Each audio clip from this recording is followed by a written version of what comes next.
It's I'm toying around with a couple of names here. I think Dad-Alanche is pretty good because this thing is definitely a dad-mobile. Um, it's a orange 2003 Chevy Avalanche, 1500 series. It's a nice truck. It's honestly it's in really good shape given the year and the mileage. 181,000. It had a transmission replaced. It's had a lot of good service over the years, all the service records. It did have everything done to it that broke. So anything that ever broke was fixed. So this thing has been kept in pretty good shape. It even had a new quarter put on the back because of rust, which the color is really bad because this thing was faded. You can see this door is faded, and then this panel was matched to the original color. So it's pretty far off. It's a pretty bad match. It's really odd, honestly. I don't even know how they managed to do that at the body shop, but I guess, they didn't know how to match the paint. You can tell how bad the paint's faded. It had like one of those plastic protectors on here for the hood for stone chips, and I think that's god-awful ugly. So I got rid of that, but you can see how different the paint looks from where that was protecting the paint, and over here it's all faded. So I may try to give it a buff and see if we can get the paint to come back a little bit, but I don't think we're gonna have much luck. That's pretty bad. But yeah, so I got plans. I might try to wrap it, see if we can make it look nice. It would be cool if the color was all consistent and everything. And over here I even pulled the clear coat off because it was rusting on a bubble down there when I pulled that strip off. But it is what it is, it's a daily. Doesn't need to be perfect. It's all locked up tight over here, but there's a little bit of rust on the inside of the doors and stuff like that. But this thing's definitely in much better shape than my dad's Avalanche. His has got these big old holes right here. So I already put a whole new quarter piece on his for him a while back. This one had it done as well. The other side is starting to rust. But yeah, this truck is going to be really good for daily driving. And yeah, it's got a little rust over here, but they all do. So we're just going to drive it, see if I can make it look nice, maybe stop some of the rust, try to wrap it, do something cool, paint all the plastic, put my 22s on it, set up a little cold air intake and an exhaust, just do some subtle things, tint the windows, maybe head unit so I can listen to music, just basic stuff for now. But for right now, I want to try to fix the AC. So the AC in this thing doesn't work. They attempted to repair it a couple of times, but it never actually fixed it, I don't think. So as of right now, I'm probably just going to try to charge it. And there may be some dye left in the system, so I'll just see if I can find the leak after I charge it up. We'll see how long it lasts, how big of a leak it is. And if I can't find it, then I'll end up putting some dye in there, and then I'll show you guys definitely how to diag the AC. But right now I'll just show you how to charge it using one of those cans you can get at Walmart.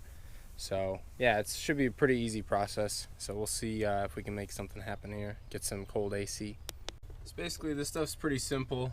I think this was bought at Walmart, and all you really got to do is you got to take this top section off right here, and then after that you got to pull this piece off. This unscrews. Yep, so you take this off, and then you put this back on, and now this can is ready to go. When you press the trigger, it's gonna come out. So we'll screw this can on here, just like that. And then nice and tight. So now in this car, the high and the low side are actually on the same line. So this is the low side right here, and this is the high side. You can't really mess it up because they have different connectors. So this right here is, you can see that's the low side, that's smaller, and this side, this being the high side. So this guy right here is where we're going to charge it, and we have our little push lock fitting right here. So what we can do is put this guy on here like this and get it locked on there, and we can do a pressure check,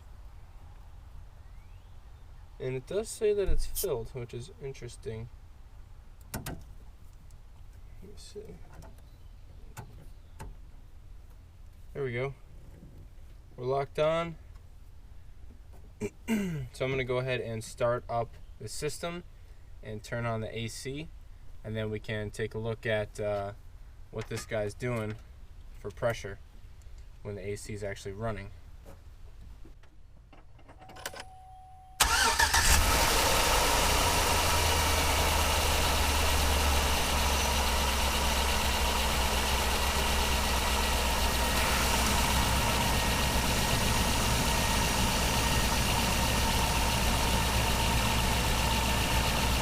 So I think what we have right here is that it's too low to even operate, so the compressor's not even kicking on. So what we're gonna do is fill this thing while we rotate the can. So we're gonna add some while we rotate the can between 9 and 3, and then we'll see what it looks like here.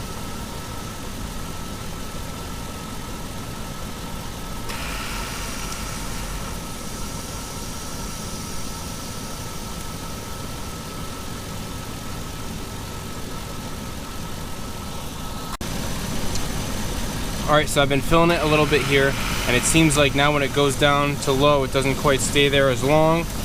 So it definitely, you can hear how the compressor is cycling like really fast like that.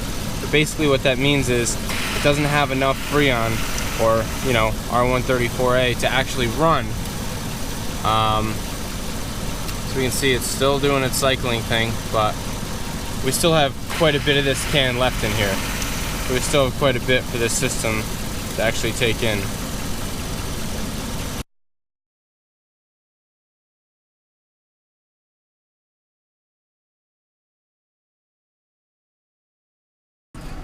Alright, so it seemed like that worked out pretty good because the AC is blowing real cold. I don't know if you guys can tell, but I don't have a thermometer, but it's definitely cold, and it wasn't cold at all before. So yeah, it definitely worked. I guess we'll see how long it lasts, how big of a leak it is, and we'll see if I can keep an eye out for leaks in the process. But I guess that's the first mod on the daily. We'll see what else I end up doing to this thing, but yeah, that's gonna do it for today. So I decided to do something else today and swap out the wheels. So these are the stock ones on here, swapping them out with the ones from my truck, since I won't be driving this for a while. So give this thing some stocks to sit at home on, and I'll swap this out. I already got the other side all done, but I am throwing on these 2-inch wheel spacers that I had lying around. Just figured why not. Definitely gives it a much better stance. You can see the factory tires, they stick way in back there, but on the other side we got these wheels right here. Dad's helping me take off the steps here because we got to get rid of these steps. But yeah, the wheels look pretty good. They got just a little bit of stick out. It's got a pretty nice stance going on, so hopefully that dresses it up a little bit. It already looks much better. Nothing like wheels on a truck. It really helps. But yeah, we got that done. We'll take the steps off and you know, some other little things here and there, but AC's charged up. We got wheels, running board's gone. I'm not sure what I'm gonna do next, but you know, might involve retrofitting an old cold air intake that I got, and I'd like to put an exhaust on it. I was thinking about taking the exhaust off my brother's truck, putting it on here, getting him something else because he wanted something that we can dump out the side. So we'll have to see what happens. So I'm not sure where I left off with the Dad-Alanche out there, but it's dark now. Got the rims on, running boards are off. Looks pretty decent. Still not a fan of the orange, but I'll deal with it for a little while. It is what it is. I did get back to work on the bumper though, and I'll show you guys the progress that I made here before I cut the video. But I filled in a bunch of little dings and dents and any holes or scratches. There were a lot everywhere, so I got everything all filled in, got everything all smoothed out, filled in, and everything feels pretty decent. I'm not 100% happy with it, but I think it's going to be good enough. I'm willing to take a chance here and prime this thing and just see how it comes out. But I have the lip mostly fitted. It's bolted on. I drilled all the holes for it. I just kind of mocked it up, marked it with a Sharpie, and I've just been bolting it in little by little. So I'm just trying to keep it about flush here and go all the way around with it. And it seems like it's fitting pretty good. So hopefully once it's all painted and everything, it lines up. But yeah, this gap will tighten when I tighten this bolt here. The bumper kind of has to be out, but yeah, all in all, it fits pretty good. I'm surprised.